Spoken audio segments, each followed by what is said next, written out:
hadirat-Mu.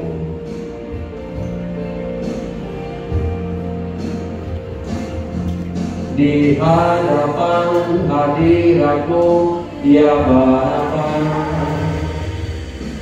ku datang dengan penuh kerinduan. Di hadapan hadirat-Mu, ya Bapa, segala keangkuhanku hilang. Sekali lagi, di hadapan hadirat-Mu, ya Bapa, ku datang dengan penuh kerinduan. Di hadapan hadirat-Mu, ya Bapa, segala keangkuhanku hilang. Ku sembah Kau, ya Bapa, ku sembah Kau, ya Tuhan, ku tinggikan nama-Mu Yesus. Dalam hidupku selalu ku sembah Kau, sembah Kau, ya Bapa, ku sembah Kau, ya Tuhan, ku tinggikan nama-Mu Yesus. Dalam hidupku selalu di hadapan hadirat-Mu. Haleluya, kita ada di hadapan hadirat Tuhan. Mari kita datang dengan satu hati hamba, telinga murid, kita sembah dan puji Dia. Minta dipenuhkan dengan kuasa dari tempat yang hari ini. Saya undang kita berdiri bersama-sama. Segala keangkuhan sekali lagi di hadapan hadirat-Mu, ya Bapa, ku datang dengan penuh kerinduan. Di hadapan hadirat-Mu, ya Bapa, segala keangkuhanku hilang. Ku sembah Kau, kita sembah Dia. Haleluya, kita senangkan hati Tuhan. Tuhan senang kalau Dia disembah, Dia dipuji. Haleluya, tinggikan Tuhan nama-Mu Yesus. Dalam hidupku selalu ku sembah Kau. Haleluya, kami sembah Engkau, ya. Engkau layak disembah, Engkau layak dipuji. Engkau Allah di tempat yang maha tinggi, tetapi Engkau ada di hati yang rendah, hati yang menghampiri Engkau, mendekat kepadamu. Haleluya, Roh Kudus bekerjalah pada pagi hari ini. Ku sembah Kau, ya Bapa, ku sembah Kau, ya Tuhan, ku tinggikan nama-Mu Yesus. Dalam hidupku selalu. Haleluya, haleluya, haleluya. Seberapa kami yang sudah ada di dalam rumah Tuhan, kami mengucap syukur dan berterima kasih, ya Tuhan, bahwa Tuhan sudah membangunkan kami dengan tubuh yang diberkati oleh Tuhan. Setelah sepanjang malam Engkau menjaga, melindungi kami, memberikan kami dapat beristirahat, ya Tuhan. Saat ini kami sudah berada dalam rumah Tuhan. Kedatangan kami hanya untuk menyenangkan hati Tuhan, Tuhan, tolong kami. Biarlah Tuhan hati kami terangkat kepadamu, mulut kami memuji Engkau. Dan sebentar kami juga akan dilengkapi dengan kebenaran firman Allah. Kami butuh kuasa dari tempat yang maha tinggi Tuhan. Kami ada di tengah-tengah dunia yang penuh dengan kegelapan dosa, penuh dengan keadaan yang tidak menentu ya Tuhan, menakutkan. Tetapi ketika kami diurapi dengan Roh Kudus, kami dilengkapi dengan Roh Kudus, kami tidak perlu khawatir, kami tidak perlu takut. Sebab Roh-Mu yang lebih besar dari segala roh yang ada dalam dunia ini ada di dalam kami ya Tuhan. Terima kasih Bapa dalam sorga. Pimpinlah ibadah di tempat ini ya Tuhan. Urapilah semua yang mengambil bagian ya Tuhan dalam ibadah ini, baik song leader, pemain musik, dan juga pemberita firman Allah, multimedia. Tuhan kuasai semua ruangan ini Tuhan. Semua peralatan juga apa yang dilakukan oleh Bapak Doni diurapi, diberkati, sehingga semua berhasil untuk nama Tuhan. Terpujilah nama-Mu Tuhan Yesus. Terima kasih Bapa dalam sorga. Kami serahkan seluruh hidup kami, langkah kami, apa saja yang kami buat pada hari ini diberkati oleh Tuhan. Terima kasih. Kami mulaikan ibadah di tempat ini dalam nama Bapa, Anak, dan Roh Kudus, yaitu di dalam nama Tuhan Yesus Kristus. Kita semua yang siap diberkati Tuhan berkata amin. Puji Tuhan. Mari.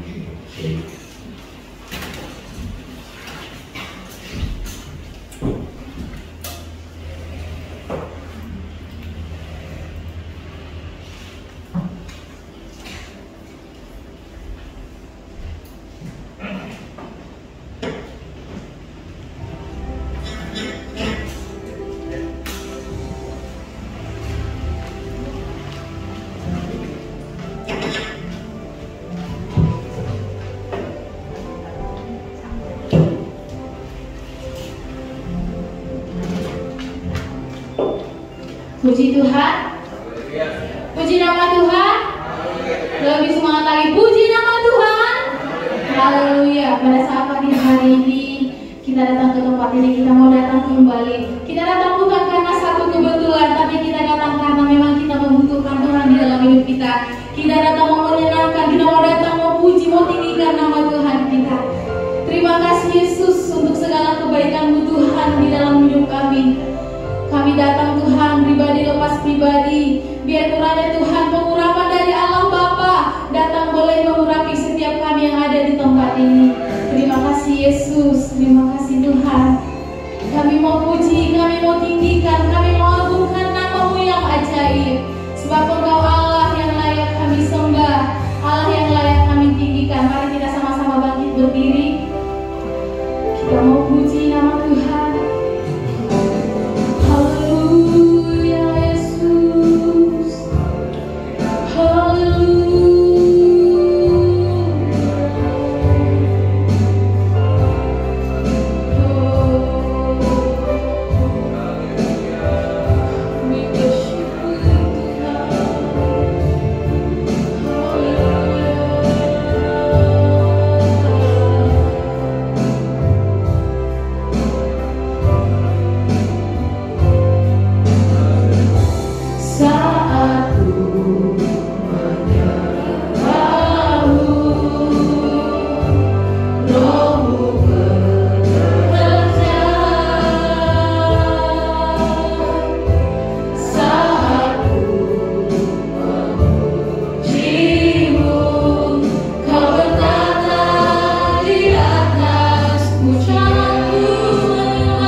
semuanya karena kebaikan-Mu Tuhan Yesus dalam kehidupan kami Tuhan.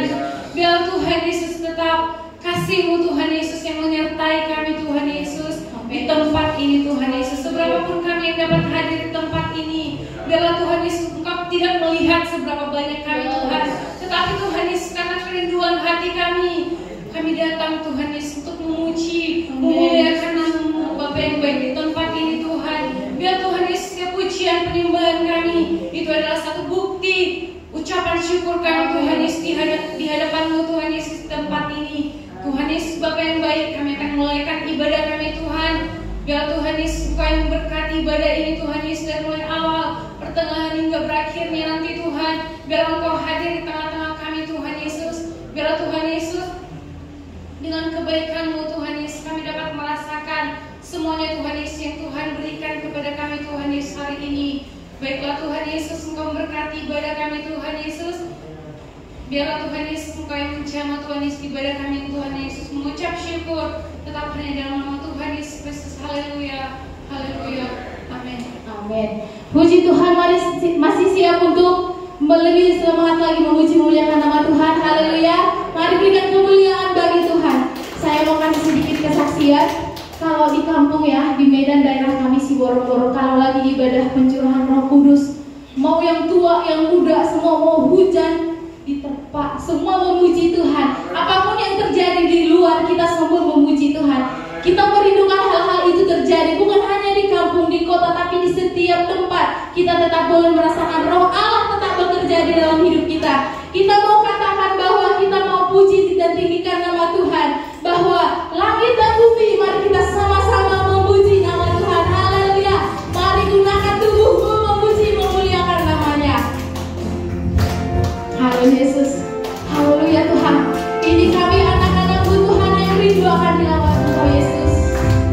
Puji dan pujilah Tuhan, sebab Dia ciptakan semuanya.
kasih Tuhan Yesus.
Sebentar kita akan dibenahi oleh kebenaran firman Tuhan. Kita akan kembali dilawat, kita akan kembali dibenahi. Mari kita siapkan setiap hati kita, biar kita pulang beroleh sukacita, kita pulang beroleh damai sejahtera, kita pulang tidak seperti kita pas datang, tapi kita pulang membawa damai sejahtera yang daripada Tuhan. Biarlah Tuhan Allah Roh Kudus bekerja di tempat ini. Kami siap terima Tuhan. Bekerjalah Engkau di tempat ini Yesus. Oh haleluya Tuhan. Haleluya Yesus.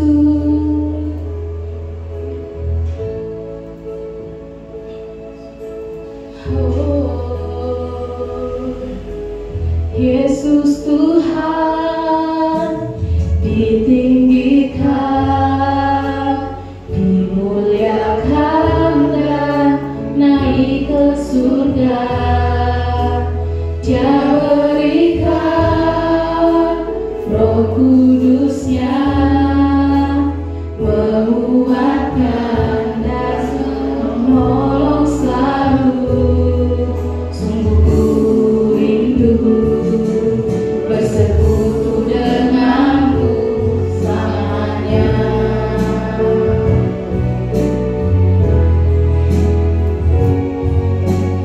Yesus Tuhan ditinggikan, dimuliakan dan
Terima kasih ya Tuhan, orang Roh Kudus.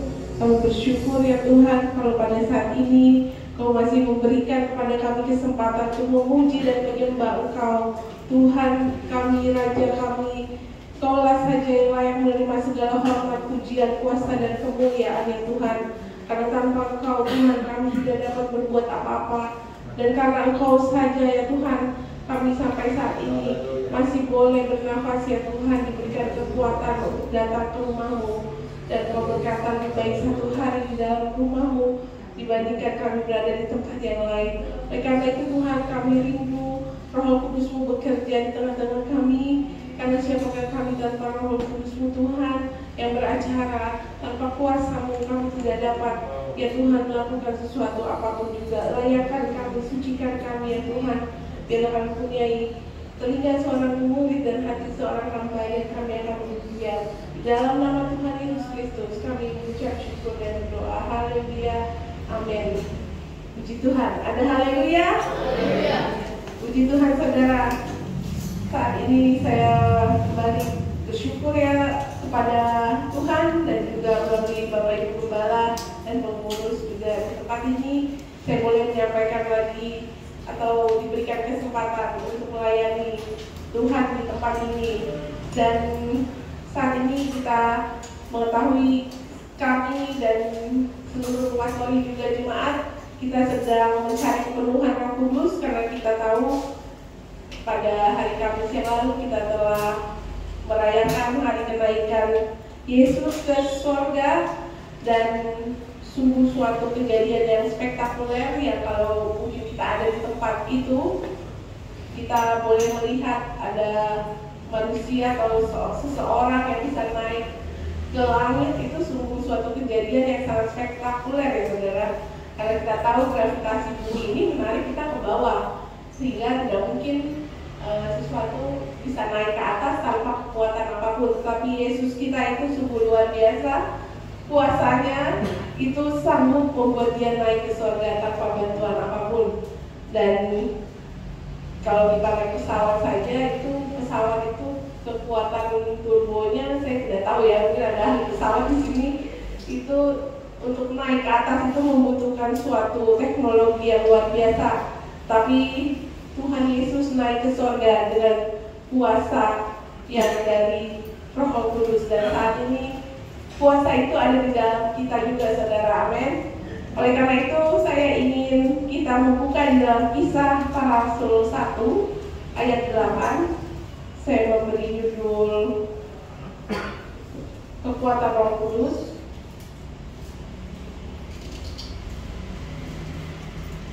Di dalam Kisah 1 ayat 8 sampai 11.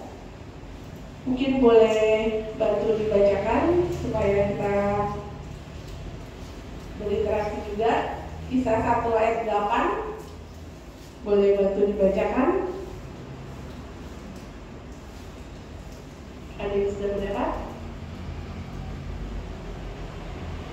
Boleh dibantu untuk saya dibacakan Kisah 1 ayat 8. Tetapi kamu akan menerima kuasa kalau Roh Kudus turun ke atas kamu, dan kamu akan menjadi saksiku di Yerusalem dan di seluruh Yudea dan Samaria dan sampai ke ujung bumi.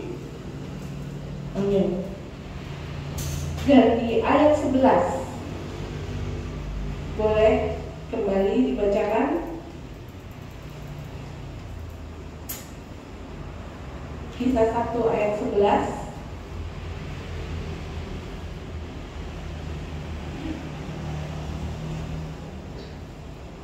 Kalau tidak ada, saya baca. Dan berkata kepada mereka, hai orang-orang Galilea, mengapakah kamu berdiri melihat ke langit? Yesus ini yang terangkat ke surga meninggalkan kamu akan datang kembali dengan cara yang sama seperti kamu melihat dia naik ke surga. Haleluya saudara. Kita percaya bahwa ketika Yesus naik ke surga, saya boleh mengambil suatu pendapat. Menurut saya, Yesus di sini mengalami suatu peninggian ya saudara dari Allah Bapa di surga. Karena menurut saya Tuhan Yesus dalam pelayanannya di dunia dia telah melewati berbagai ujian dan cobaan yang diizinkan oleh Bapa di sorga untuk dia menjalankan suatu misi di dalam dunia ini. Dia lahir di kandang, dia kemudian menjadi anak tukang kayu, kemudian dia boleh melayani di dalam dunia ini, dan akhirnya dia harus disalibkan ya saudara. Sebelum disalib dia harus melewati berbagai pekerjaan-pekerjaan besar yang dia lakukan di dalam dunia ini, dan dia didapati oleh Allah Bapa di sorga taat. Jadi saya menganggap bahwa Yesus ini seperti mendapat inaugurasi ya saudara, mendapat suatu kelulusan, tanda lulus daripada Allah Bapa. Dia dilantik dan diangkat menjadi anaknya yang telah lulus dalam menjalankan tugas-tugasnya.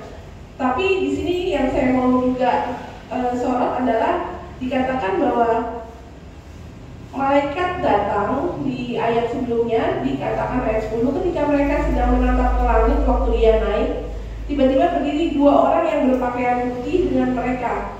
Dua orang berpakaian putih ini malaikat ya saudara, dan dikatakan kepada mereka, hai orang-orang Galilea. Jadi saya melihat di sini suatu pewahyuan bahwa kok malaikat ini tahu bahwa dia orang Galilea, karena di situ ada begitu banyak orang, tetapi malaikat ini mendatangi kepada mereka, hai orang-orang Galilea. Dan kita tahu bahwa Yesus disalibkan di Yerusalem, dia Golgota itu di Yerusalem ya saudara. Kenapa bukan Yerusalem? Kenapa bukan orang Bethlehem? Kenapa bukan orang Betania? Tetapi saya mendapati bahwa di sini dikatakan bahwa kenapa hai orang Galilea, engkau yang melihat Yesus naik ke surga, engkau juga akan melihat Yesus kembali akan menjemput kamu. Sehingga saya mengambil kesimpulan bahwa mentalitas murid orang Galilea ini adalah murid yang dicari oleh Tuhan, yang terbuka akan pekerjaan kuasa daripada Roh Kudus. Karena kita tahu bahwa di Israel itu Galilea ada di atas dan Samaria itu ada di tengah ya saudara. Di kanan ada Dekapolis dan di Yudea itu di bawah. Tapi di sini Yesus memilih orang-orang Galilea, sehingga saya percaya bahwa ketika Yesus disalibkan di Yerusalem, Tuhan melihat bahwa di Yerusalem ini kebanyakan orang-orang Farisi, orang Saduki, orang yang ortodoks ya, yang memakai jubah-jubah panjang yang ada di dalam bait-bait Allah. Tapi Yesus mengirimkan malaikatnya dan mengatakan, hai orang-orang Galilea. Sehingga saya percaya bahwa mentalitas orang Galilea ini adalah orang-orang yang dipilih oleh Tuhan untuk dia memberikan kuasa yang pertama untuk memberitakan Injil. Karena kita tahu waktu Yesus bangkit juga dikubur, malaikat-malaikat kembali mendatangi orang-orang Galilea. Kalau saudara membaca ya, bukan di Yerusalem, bukan orang-orang di Betania. Di dalam Matius 28 ayat 16, boleh kita baca Matius 28 ayat 16. Kenapa Yesus menunjukkan panggilannya yang pertama kepada orang-orang Galilea, bukan kepada orang-orang Farisi, Saduki yang telah menyalibkan dia, orang-orang yang mempunyai roh agamawi ya saudara. Mereka tidak terbuka kepada kuasa ini. Matius 28 ayat 16 dikatakan, dan ke-11 murid itu berangkat ke Galilea, ke bukit yang telah ditunjukkan Yesus kepada mereka. Ketika mereka melihat dia, mereka menyembahnya, tetapi beberapa orang ragu-ragu. Yesus mendekati mereka dan berkata, kepadaku telah diberikan segala kuasa di sorga dan di bumi. Kembali Yesus berkata kepada orang Galilea. Di sini dikatakan ke-11 murid minus Yudas ya saudara. Yudas Iskariot itu juga saya pelajari, Iskariot itu adalah bukan nama familinya, tetapi Iskariot artinya dia berasal dari kota Keriot. Jadi 11 murid ini adalah orang-orang Galilea. Yudas bukan orang Galilea, tetapi Yesus Di sini berkata bahwa hai orang-orang Galilea, berangkatlah ke tempat yang aku tunjukkan. Jadi kita melihat bahwa di sini juga Yesus memilih orang-orang Galilea yang mempunyai hati yang terbuka, yang mempunyai kerinduan untuk dipenuhkan oleh kuasa Roh Kudus. Jadi kita telah menerima banyak daripada Tuhan, dan Tuhan juga menginginkan kita tidak puas dengan apa yang kita telah terima dari Tuhan. Di dalam Lukas 5 ayat 1 juga 1, 2, dan 3, kita tahu Lukas ini pun bukan orang Yahudi ya. Dari penulis-penulis Alkitab, Lukas ini bukan orang Yahudi. Dia orang Syria yang dimenangkan oleh Paulus di Antioquia. Jadi Lukas satu-satunya penulis yang bukan orang Yahudi. Lukas 5 ayat 1 dikatakan, pada suatu kali Yesus berdiri di pantai Danau Genesaret, sedang orang banyak mengerumuni dia hendak mendengarkan firman Allah. Ia melihat dua perahu di tepi pantai, nelayan-nelayannya telah turun dan sedang membasuh jalannya. Ia naik ke dalam salah satu perahu itu, yaitu perahu Simon, dan menyuruh dia supaya menolakkan perahunya sedikit jauh dari pantai. Lalu ia duduk dan mengajar orang banyak dari atas perahu. Di sini Lukas mengangkat bahwa dalam perikop di atasnya adalah judulnya penjala ikan menjadi penjala manusia. Jadi saudara-saudara, Yesus di dalam Kisah 1 ayat 8 tadi dikatakan, aku akan memberikan kuasa kepada kamu untuk bersaksi sampai ke ujung bumi. Jadi amanat agung ini disampaikan yang pertama kali kepada orang-orang Galilea. Dan saya percaya bahwa kita mundur ke belakang ketika Yesus sebelum naik ke surga, dia juga di sini berkhotbah, dan kita lihat sepertinya ada suatu momen kebetulan ya di sini. Ia melihat dua perahu, lalu dia meminjam perahu dari nelayan-nelayan itu. Jadi dia sedang berkhotbah di pinggir pantai, dan orang banyak ada di depannya mengelilingi dia, dan karena orang banyak itu mendesak dia, semakin banyak orang yang mendengarkan firman Allah, sehingga dia harus mundur-mundur, dan akhirnya dia membutuhkan suatu perahu ya untuk dia dapat berkhotbah dan dilihat oleh orang-orang banyak itu. Sepertinya ada suatu kebetulan dia memanggil Simon yang mempunyai perahu. Jadi saya percaya bahwa di sini Yesus sedang melihat bahwa Simon saat itu sedang kelelahan dalam pekerjaannya. Namun ketika itu dia mulai berkata kepada Simon bahwa ia naik di ayat 3, ia naik ke dalam salah satu perahu itu, yaitu perahu Simon, dan menyuruh dia supaya menolakkan perahunya sedikit lebih jauh dari pantai. Dan setelah selesai berbicara ayat keempat, ia berkata kepada Simon, bertolaklah ke tempat yang dalam dan tebarkanlah jalamu untuk menangkap ikan. Simon menjawab, Guru, telah sepanjang malam kami bekerja keras dan kami tidak menangkap apa-apa. Tetapi karena kau menyuruhnya, aku akan menebarkan jala juga. Jadi di sini kita lihat Simon sedang kepayahan, dia sedang menghadapi masalah bahwa pekerjaannya tidak menghasilkan apa-apa. Jadi di sini saya mengambil kesimpulan bahwa ada suatu momen kebetulan di mana Yesus sedang menguji ketaatan dan kesetiaan Simon pada saat itu. Apakah dia mau untuk mentaati suara Yesus? Karena di sini saya melihat bahwa Yesus ingin mengajarkan kepada Simon bahwa ketika dia mentaati perkataan Yesus dan melakukan apa yang Yesus suruh, dia sedang menyutangi Tuhan, karena Tuhan ini adalah Tuhan yang sangat baik. Karena setelah itu kita tahu ceritanya bahwa dia menangkap ikan yang sangat banyak. Dikatakan ayat ke-7, lalu mereka memberi syarat kepada teman-temannya di perahu yang lain supaya mereka datang membantunya, dan mereka itu datang, lalu mereka bersama-sama mengisi kedua perahu itu dengan ikan hingga hampir tenggelam. Jadi sangat banyak ikan yang mereka dapatkan, dan ketika itu Simon Petrus melihat hal itu, ia pun tersungkur di depan Yesus dan berkata, "Tuhan, pergilah daripadaku karena aku ini seorang yang berdosa."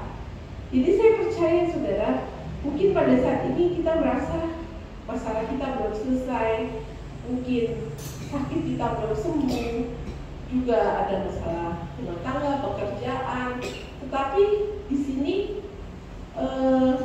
ketika kita menjalani apa yang Tuhan suruh, ternyata Tuhan memilih orang-orang yang sedang memiliki masalah. Kemungkinan adalah orang-orang yang dipilih oleh Tuhan untuk menjalankan amanat agung ini, dan Tuhan ingin memberikan kuasa kepada saudara untuk menjalankan amanat agung ini, untuk menjadi berkat, untuk memenangkan jiwa. Karena Tuhan mengingatkan bahwa di hari-hari yang terakhir ini akan ada masa-masa yang sukar, sehingga Tuhan memerlukan kita semua untuk menjadi penjalan-penjalan jiwa, saudara. Karena ketika kita menjalankan pelayanan yang Tuhan inginkan, di sini Tuhan juga tidak pernah berhutang kepada kita. Tuhan akan memberikan yang terbaik kepada kita. Bahkan dikatakan sampai penuh, sampai orang-orang sekitar juga merasakan berkat-berkat itu. Karena di ayat 10 dikatakan, demikian juga Yakobus dan Yohanes, anak-anak Zebedeus yang menjadi teman Simon. Kata Yesus kepada Simon, "Jangan takut, mulai dari sekarang engkau akan menjala manusia."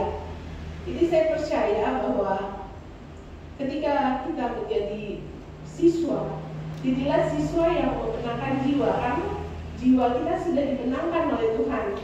Ketika kita menjadi ibu rumah tangga, jadilah ibu rumah tangga yang memenangkan jiwa. Ketika kita menjadi pebisnis, jadilah pebisnis yang memenangkan jiwa.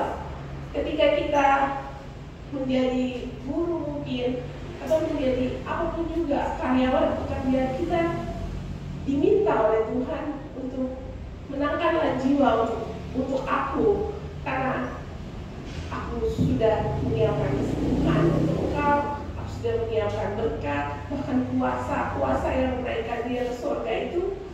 Kuasa itulah yang akan menyertai kita, saudara.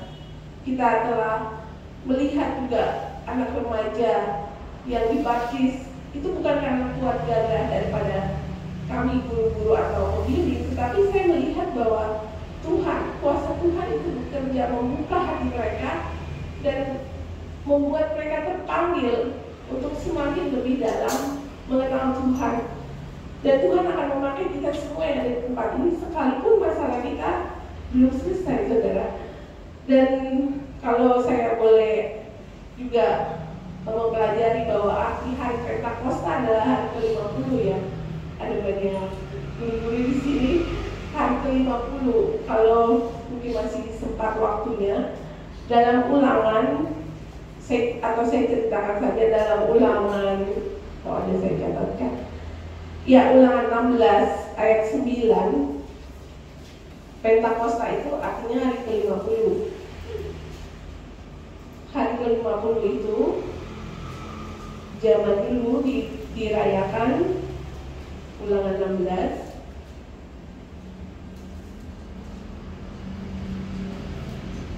Jadi kita harus menjadi garam dan terang, karena kalau buat apa garam itu tidak asin lagi, garam itu akan diinjak-injak orang. Ya, dalam Ulangan 16 ayat 9 sampai 12 dikatakan 7 minggu harus kau hitung. Pada waktu orang mulai mengambil gandum yang belum dituai, haruslah kau mulai menghitung 7 minggu itu. Kemudian haruslah kau merayakan hari raya 7 minggu bagi Tuhan Allahmu, sekadar persembahan sukarela yang akan kau berikan sesuai dengan berkat yang diberikan kepadamu oleh Tuhan Allahmu. Haruslah kau bersukaria di hadapan Tuhan Allahmu, engkau ini dan anakmu laki-laki serta anakmu perempuan, hambamu laki-laki dan hambamu perempuan, dan orang Lewi yang di dalam tempatmu, orang asing, anak yatim dan janda yang di tengah-tengahmu, di tempat yang akan dipilih Tuhan Allahmu untuk membuat namanya dia di sana. Di sini dikatakan kemudian haruslah kau merayakan hari raya 7 minggu bagi Tuhan. Ayat yang ke-11, jadi 7 minggu itu 7 minggu dikali 7 hari ada 49 hari plus 1 hari, itulah hari ke-50. Itulah yang dinamakan hari Pentakosta. Dan di hari ke-50 itu dikatakan engkau harus mempersembahkan berkat bagi Tuhan, karena dia telah memberkati kita. Amin. Dia telah begitu baik buat kita. Kalau boleh saya saksikan juga, tadinya saya merasakan waktu Bapak Gembala berkata bahwa saya harus membawa firman, saya katakan saya nggak sanggup ya, karena saat itu saya sedang sakit. Kemarin itu ada tukang urut saya di sini yang dikenalkan oleh Sri. Jadi pada saat itu saya merasa begitu lemah, betul-betul tidak berdaya, karena saya ini alergi dingin, sama seperti ayah saya ada asma juga. Jadi saya pernah dites alergi dan tidak kaki saya memang alergi dingin, sehingga seperti orang alergi udang dikasih udang itu badan rasanya udah seperti mau mati ya. Jadi ketika hujan-hujan terus ini badan saya begitu sakit, tapi ayah saya berkata bahwa justru kamu harus bangkit, justru kamu harus memberitakan firman Tuhan. Saya katakan saya nggak bisa, tapi kemudian ibu saya juga bilang bangkit, kamu harus tetap melakukan firman Tuhan dan melayani, sehingga saya boleh mendapati firman ini juga. Ternyata memang ketika kita mau belajar taat dan setia untuk melayani Tuhan, Tuhan tidak berhutang ya kepada kita. Tuhan memberkati, Tuhan menyembuhkan, dan Tuhan membuat saya dapat berdiri tengah-tengah saudara. Puji Tuhan, dan kita telah diberkati. Kita di sini boleh melihat bahwa seberapa berkat yang Tuhan telah berikan kepada kita. Kita telah diampuni, biarlah kita mengampuni. Kita telah diberikan banyak oleh Tuhan, dan kita kembalikan itu kepada Tuhan. Dan kita percaya bahwa Tuhan itu adalah Tuhan yang sangat baik. Kalau orang Cina bilang Tuhan yang cengli ya saudara.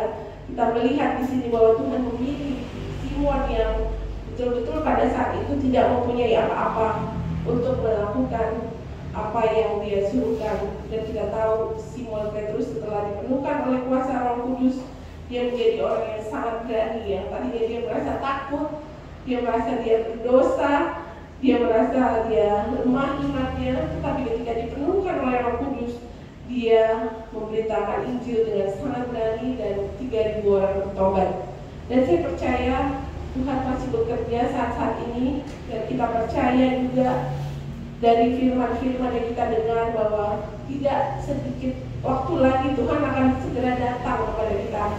Dan Roh Kudus ini dalam Roma 8 ayat 26 sampai 28 juga dikatakan Roh ini yang akan membantu kita ketika Yesus dianiaya, ketika dia berdoa di taman Getsemani, ketika dia berpeluh darah sehingga dia harus berkata kepada Bapa, kenapa engkau meninggalkan aku?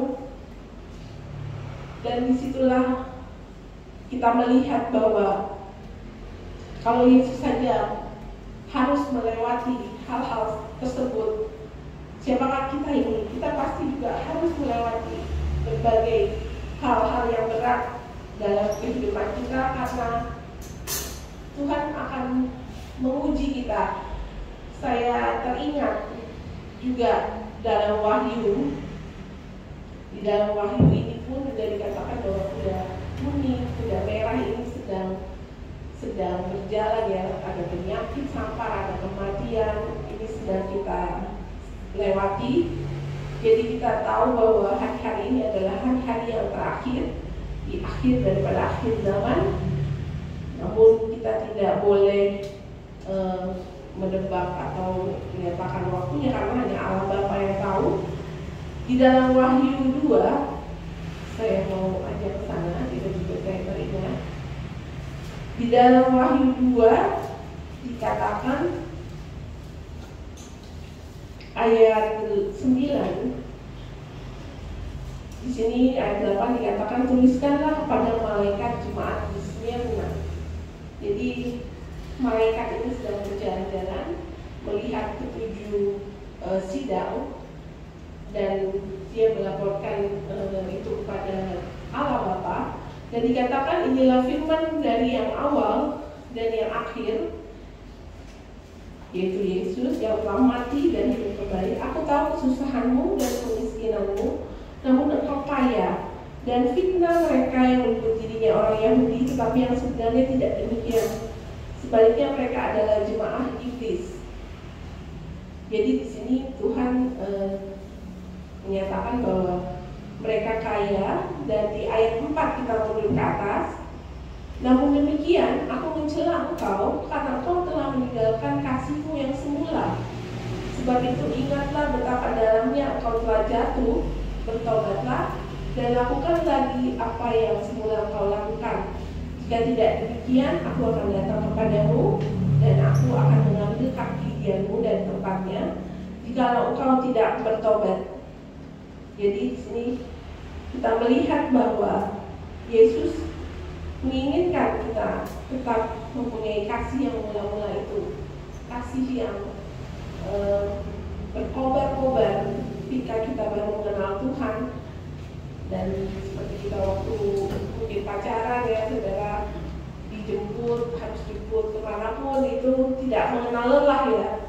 Dan di sini Yesus berkata bahwa aku menginginkan kasihmu yang semula itu, di mana kau tidak mengenal lelah. Dan di sini dikatakan betapa dalamnya engkau telah jatuh jika engkau tidak kembali kepada kasihmu yang semula. Karena kita tahu bahwa kota Smyrna ini adalah mempunyai kata lain the beauty of Asia ya saudara, karena dia kota yang sangat pintar berdagang. Jadi kota dagang yang sungguh luar biasa, karena Smyrna ini menghasilkan mur. Kita tahu bahwa mur ini dipakai pada saat itu untuk mengolesi mayat, sehingga mur ini mendatangkan keuntungan yang luar biasa bagi kota Smyrna, sehingga orang-orang di dalamnya sangat pintar berdagang. Kita tahu juga orang maju membawa emas, kemudian dan mur. Dan di sini dikatakan bahwa namun aku mencela engkau karena engkau telah meninggalkan kasihmu yang semula. Jadi Tuhan menginginkan bahwa kita menjadi sempurna ya saudara. Kita dan untuk menjadi sempurna seperti Yesus yang menjadi goals daripada gereja ini, dan juga di firman Tuhan dikatakan bahwa tujuan akhir kita bukan menjadi kaya, bukan menjadi terkenal, tapi menjadi seperti Yesus. Dan untuk menjadi seperti Yesus ini kita memerlukan kuasa Roh Kudus ini. Karena tanpa Roh Kudus kita tidak mungkin menjadi serupa dengan Dia. Karena Dia saja melewati berbagai hal yang membuat Dia mungkin harus terkadang menyendiri dan juga sempat Yesus ini juga merasa ditinggalkan oleh Bapa, sehingga tentu saja kita juga dalam masa-masa yang terakhir ini kita juga sambil memegang kebenaran untuk diri kita sendiri, kita juga harus membenarkan jiwa saudara. Amin. Mungkin saudara teringat, boleh 3 atau 5 nama ada orang-orang yang mungkin belum mengenal Tuhan, berpaguyuban secara hidup, juga berkata saudaranya yang Muslim yang masih memakai hijab, dia begitu rindu untuk dimenangkan. Dan kita juga melihat ada saudara-saudara kita waktu anak remaja di baptis, ada banyak mereka yang beragama Islam, dan dikatakan juga di Yoel 2, saya ingat di Yoel 2, kita harus berbahagia di sini. Yoel 2 ayat 28 dan 29. Ada yang sudah mendapatkan? Apa yang tidak pernah dilihat mata, tidak pernah didengar telinga, itulah yang Bapa sediakan. Saya tiba-tiba teringat Yoel 2 ayat 28 dan 29. Kenapa kuasanya bekerja begitu hebat sekarang ini? Karena di dalam, saya lihat juga di beberapa gereja, dalam masa pandemi, puncak-puncak yang pandemi, banyak orang-orang dari seberang, dari bangsa Kedar datang untuk minta dibaptis, saudara. Dan biarlah ini menjadi kerinduan kita untuk mengenapi firman bahwa bangsa-bangsa itu akan mengenal Tuhan, dan bangsa kita adalah bangsa yang terbesar jumlah agama sepupu kita, ya saudara. Yoel 2 ayat 28 dan 29. Kenapa kita memerlukan puasa ini? Boleh ada yang membacanya? Ada yang sudah dapat? Saya bacakan saja. Yoel 2 ayat 28 dan 29. Kemudian daripada itu akan terjadi bahwa aku akan mencurahkan rohku ke atas semua manusia, maka anak-anakmu laki-laki dan perempuan akan bernubuat. Jadi dari anak-anak, lalu dari orang-orangmu yang tua akan mendapat mimpi, yang senior pun akan terus dipakai oleh Tuhan. Teruna-terunamu akan mendapat penglihatan-penglihatan. Ayat 29. Juga ke atas hamba-hambamu laki-laki dan perempuan akan kucurahkan rohku pada hari-hari itu. Amin, saudara. Inilah yang dikatakan bahwa apa yang tidak pernah dilihat oleh mata, tidak pernah didengar oleh telinga, itulah yang Tuhan akan sediakan untuk kita. Amin. Dan kita percaya bahwa betapa bahagianya kita memiliki Roh Kudus ini, karena Tuhan itu adalah Tuhan yang murah hati. Dia akan memberikan roh itu kepada semua manusia, terlebih di hari-hari yang terakhir ini. Dan tinggal kerinduan kita, ya saudara, apakah kita mau untuk kembali dipenuhkan oleh Roh Kudus dan menjadi jarang dan terang di dunia ini. Dalam Markus 16 ayat 15, kita banyak ayatnya, saudara, karena saya tidak ingin mengarang cerita atau bersifat subjektif dari pikiran saya sendiri.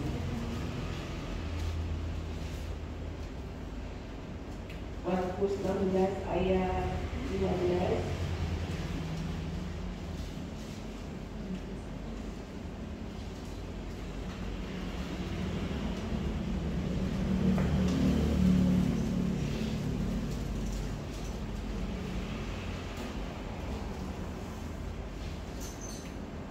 Saya juga akan mengumpulkan poin-poin kita di surga, ya saudara. Rapor kita di surga, rapor kita apakah merah, apakah biru, itu tergantung daripada kita dan kebergantungan kita kepada Roh Kudus. Markus 16 ayat 15 dikatakan, lalu ia berkata kepada mereka, pergilah ke seluruh dunia, beritakanlah Injil kepada segala makhluk. Siapa yang percaya dan dibaptis akan diselamatkan, tapi siapa yang tidak percaya akan dihukum. Jadi saudara, apakah kita tidak sedih bila kita melihat ada anggota keluarga kita atau diri kita juga, biarlah kita saling berdoakan untuk kita boleh tetap melayani Tuhan, mengumpulkan poin, mengumpulkan upah yang kita membawa ke surga. Puji Tuhan kalau kita diberkati di dunia ini, namun itu tidak kita bawa, tapi kita bisa memberkati orang lain karena kita sudah diberkati. Itu yang dikatakan dalam Ulangan, bahwa seberapapun berkat yang kita terima, kita kembalikan itu untuk kemuliaan Tuhan. Namun juga Tuhan ingin kita memenangkan jiwa. Mungkin pada saat ini kita merasa entah saya aja belum lunas, kerjaan saya masih berantakan, keluarga saya masih belum semuanya ada bersama dan saya masih sedang menggunakan jiwa. Tapi seperti Bapak Gembala juga dan Ibu Gembala membagikan saya bahwa tetap harus kita melayani Tuhan. Justru di saat-saat kita terpuruk, tidak berdaya, mungkin Tuhan mau kita membuat Tuhan membiutangi pada kita ya. Dan ternyata benar kita melihat bahwa Tuhan memanggil Simon yang saat itu sudah berdaya, tidak mempunyai apa-apa, gagal ya saudara sebenarnya. Dan mungkin ketika dalam masalah dalam keadaan yang Tuhan sudah pilih untuk memenangkan jiwa bagi hormat kemuliaan Tuhan. Amin saudara. Jadi lakukan dimanapun kita berada dan kita hanya mampu melakukan itu dengan kuasa Roh Kudus yang kita minta kepada Bapa yang ada di surga untuk memberikan kita Roh Kudus itu, dan bukan hanya untuk diri kita sendiri tapi juga untuk orang-orang di sekitar kita. Sekali Bapak Gembala menyanyikan lagu Kurindu Kau, ku telah terima tapi perlu dari Kau, banyak telah ku terima namun rindu dan tetap rindu. Amin. Sekali menyanyikan lagu itu tapi saya juga teringat sebuah lagu, aku mau jadi roti yang terpecah bagimu, mau jadi anggur yang tercurah bagimu, melayani lebih sungguh. Dan saya kembalikan pada kita menyembah Tuhan,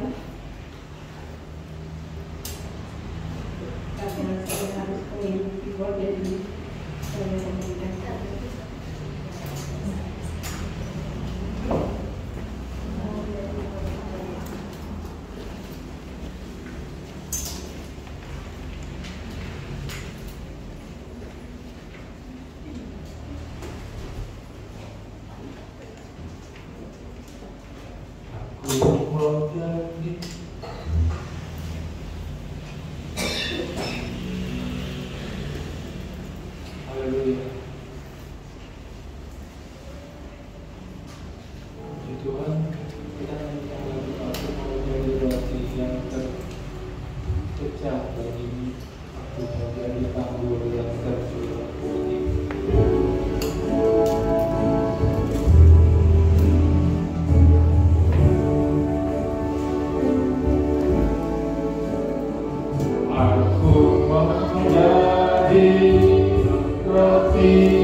Sebelum dia menaik, murid-murid bertanya kepada Yesus, maukah ia menjadikan satu kerajaan bagi bangsa Israel? Tapi Tuhan berkata kepada murid-murid, Biarlah kalau kuasa itu turun atas kamu, maka kamu akan menjadi saksiku di Yerusalem, Yudea, Samaria, dan sampai ke ujung bumi. Ketika Yesus naik ke atas surga, murid-murid memandang ke atas. Mereka heran, mereka kagum. Dan malaikat Tuhan berkata, "Hai orang-orang Galilea, mengapa engkau melihat?" Peristiwa yang sama itu juga akan datang kembali, bahwa Yesus akan datang kembali pada kali yang kedua. Dia akan menjejakkan kakinya di atas bukit Zaitun. Tadi hamba Tuhan Jeremy mengatakan, mengapa Yesus mengatakan, "Hai orang-orang Galilea"? Galilea artinya lingkaran atau cincin, di mana Galilea adalah sebuah kota yang dipisahkan antara Yudea, ada Samaria.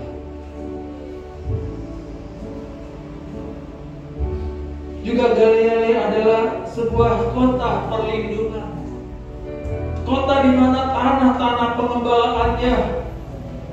Galilea adalah satu tempat di mana pernah diperlakukan secara tidak baik oleh Pilatus, bahkan dipandang rendah oleh orang-orang Yahudi.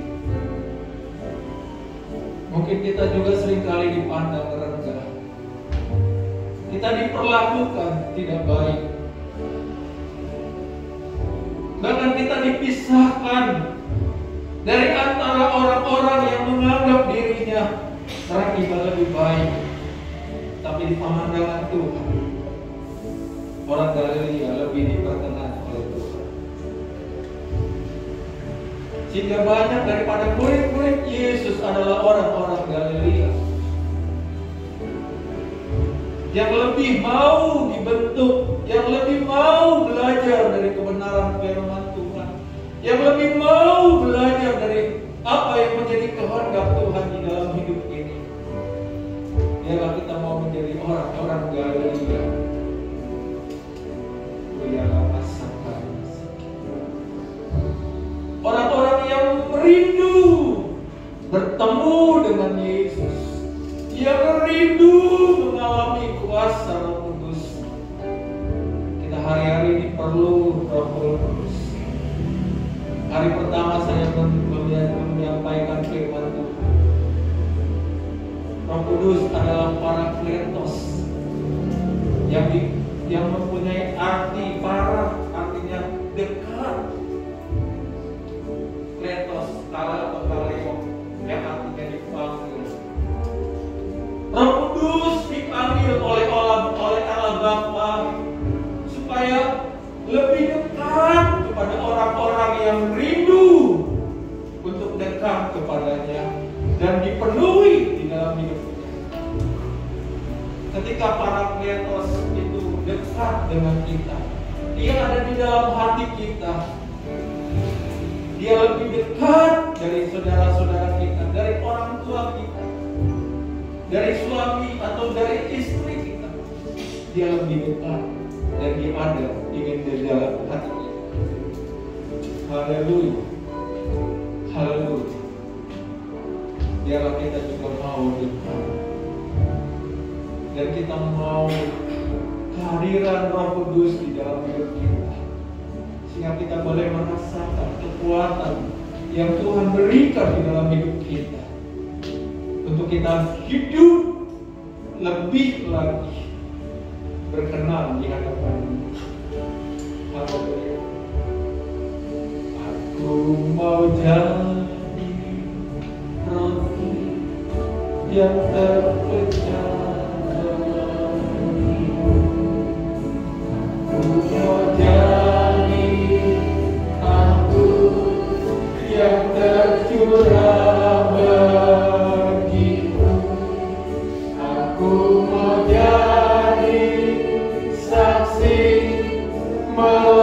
melakukan kehendak-Mu, melayani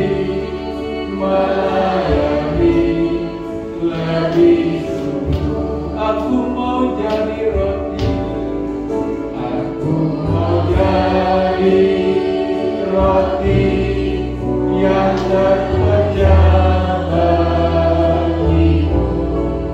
Aku mau jadi anggur yang tercurah bagimu. Aku mau jadi saksi melakukan kehendak-Mu, melayani lebih sungguh. Saudara, saya mau kita mengambil waktu sejenak untuk kita berdoa, menyembah, memuji dan meninggikan Dia. Sementara musik dinaikkan, mari kita sembah Dia, mari kita agungkan Dia, kita muliakan Dia. Dia ada, Dia dekat dengan kita, close to us.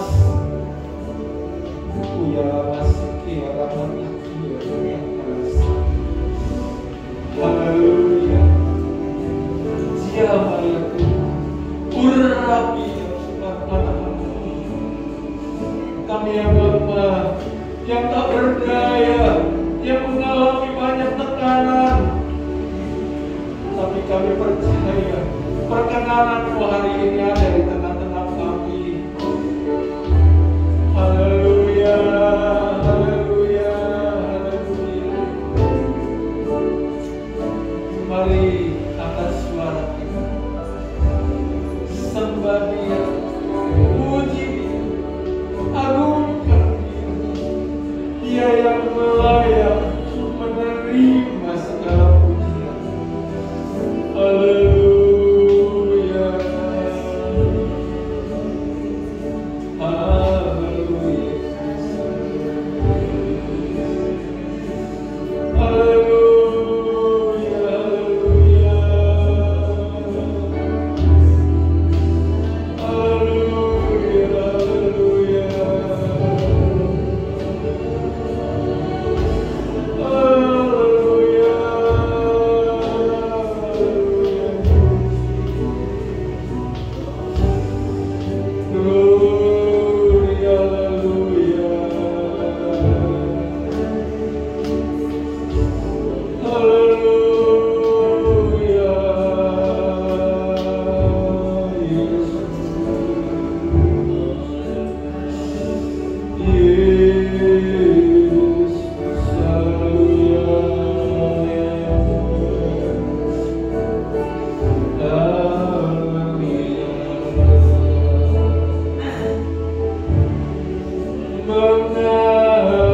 mengalirlah kuasa Roh Kudus, mengalirlah di tempat ini, mengalirlah Roh Kudus,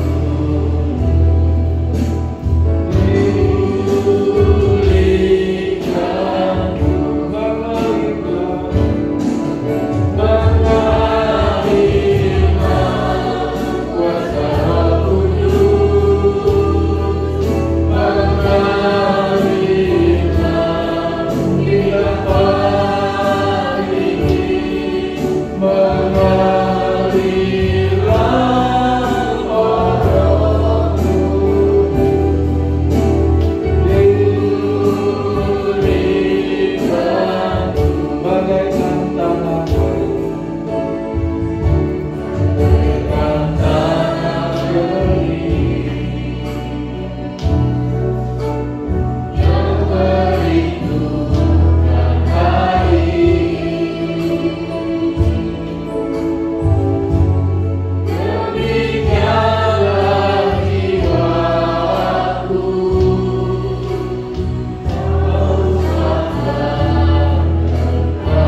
Bapak Ibu Gembala kami yang saat ini melayani di dalam pelayanan Tuhan, di mana Tuhan hamba-Mu yang telah Tuhan percayakan, Tuhan, di mana pada saat ini juga Bapak suami istri yang genap usia 50 tahun pernikahan mereka, di mana Bapak Gembala kami akan melayani, kiranya Roh Kudus tolong di dalam pelayanan Bapak Ibu Gembala kami ya Tuhan. Biarlah nama-Mu yang dipermuliakan, dibesarkan dan ditinggikan. Terima kasih Tuhan. kami diberkati dengan kebenaran firman-Mu. Biarlah firman-Mu menjadi kekuatan di dalam iman percaya kami kepada-Mu. Di dalam nama Yesus kami berdoa dan mengucap syukur. Haleluya. Amin. Silakan duduk kembali. Kita mendengar pengumuman bahwa besok jam 7 kembali yang bisa hadir untuk bersama-sama berdoa di tempat ini, mencari dan membaharui Roh Kudus, urapan Roh Kudus di dalam hidup kita. Karena Roh Kudus perlu selalu di dalam hidup kita, membaharui hati-hati kita, membaharui pikiran-pikiran kita, sehingga kita mulai lebih mengenal dan mengerti apa yang Tuhan kehendaki. Jadi belum ada ibadah wadah, ya baik ibadah kaum wanita, kaum pria maupun ibadah gabungan belum ada. Sampai minggu depan lagi boleh akan mulai aktif ibadah-ibadah wadah yang ada. Bukan mungkin juga pemuda remaja. Biarlah semuanya itu kita naikkan untuk hormat dan kemuliaan bagi nama Tuhan saja. Jadi mari siapa yang bisa mengikuti, punya waktu untuk duduk diam di bawah kaki Tuhan di dalam di mana kita menantikan pencurahan Roh Kudus di dalam hidup kita. Terima kasih, Tuhan berkati kita semua. Mari kita bangkit berdiri, kita menyanyi satu lagu Ajaiblah Tuhan, Kau sungguh heran.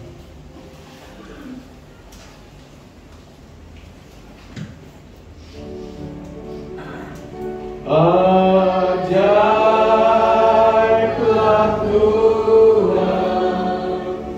Kau sungguh heran. Semua yang di sini memuja Tuhan. Engkaulah Allah yang patut disembah. Yesus Tuhanku yang heran. Ajaiblah Tuhan, ajaiblah Tuhan, Kau sungguh heran. Semua yang di sini memuja Tuhan. Engkaulah Allah yang patut disembah. Yesus Tuhanku yang heran. Yesus Tuhanku yang heran. Yesus Tuhanku yang heran. Di akhir kebaktian ini, kami kembali mengucap syukur kepada-Mu Tuhan buat pimpinan-Mu di dalam ibadah kami dari permulaan hingga akhirnya. Dan kami percaya Roh Kudus yang telah dicurahkan di dalam setiap hati-hati kami, Roh Kudus itu juga yang akan menuntun dan memimpin kami, menerangi dalam setiap langkah-langkah hidup kami, memberikan kami Tuhan nasihat, memimpin kami dalam segala langkah kami dalam hidup kami ya Tuhan. Biarlah semuanya jadi seturut dengan kehendak-Mu saja ya Tuhan. Ajar kami untuk kami patuh, taat dan setia akan pimpinan Roh Kudus-Mu di dalam hidup kami ya Tuhan. Dan biarlah kami selalu bertumbuh dan berbuah-buah untuk hormat dan kemuliaan bagi nama-Mu Tuhan. Berkati anak-anak-Mu ya Tuhan.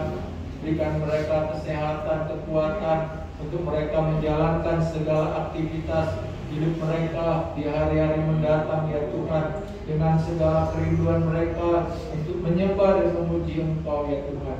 Yang sakit Engkau sembuhkan, yang lemah Engkau kuatkan, yang berbeban berat, Engkau angkat beban mereka ya Tuhan, dan Engkau memberikan kelegaan, sentosa kepadanya ya Tuhan.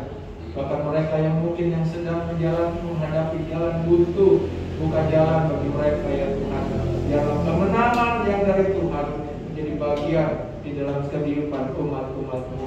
Pekerjaan-pekerjaan yang dilakukan anak-anak-Mu ya Tuhan, bisnis-bisnis yang dilakukan anak-anak-Mu Tuhan, berkati.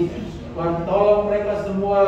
Biarlah studi yang dilakukan anak-anak-Mu ya Tuhan, Tuhan berkati dengan hikmat, pengertian, hingga mereka boleh menjadi pelajar-pelajar, mahasiswa-mahasiswa yang benar-benar taat dan setia kepadamu, dan diberkati dengan hikmat dan kepandaian yang dari Tuhan, yang mereka boleh berhasil di dalam apapun yang mereka lakukan ya Tuhan. Terima kasih Tuhan, segala usaha pekerjaan yang dilakukan anak-anak-Mu, pelayanan yang Tuhan berikan, Tuhan berkati semua. Biarlah semua untuk hormat dan kemuliaan bagi nama-Mu saja ya Tuhan. Terima kasih Tuhan, sebentar anak-anak-Mu akan kembali pulang ke rumah mereka masing-masing. Biarlah Tuhan penyertaan Tuhan dan pertolongan Tuhan selalu nyata di dalam setiap kehidupan mereka. Tuhan memberkati, Tuhan melindungi, Tuhan menyinari dengan wajahnya dan memberikan kasih karunia. Tuhan Yesus menghadapkan wajahnya kepada kita semua dan memberikan damai sejahtera. Damai sejahtera Allah yang melampaui segala akal, memelihara hati dan pikiran kita di dalam Kristus Yesus.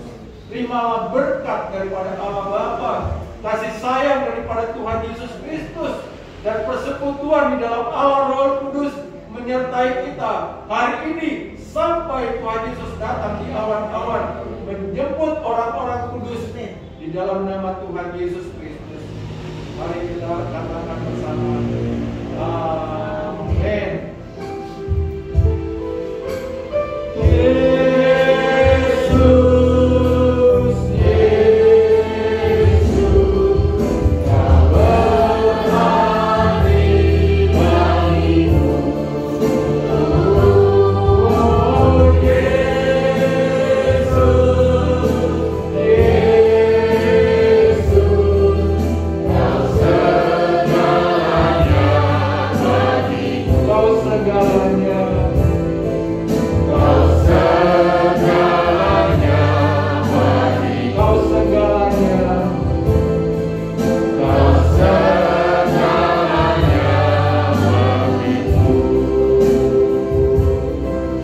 Selamat hari Minggu, Tuhan Yesus memberkati.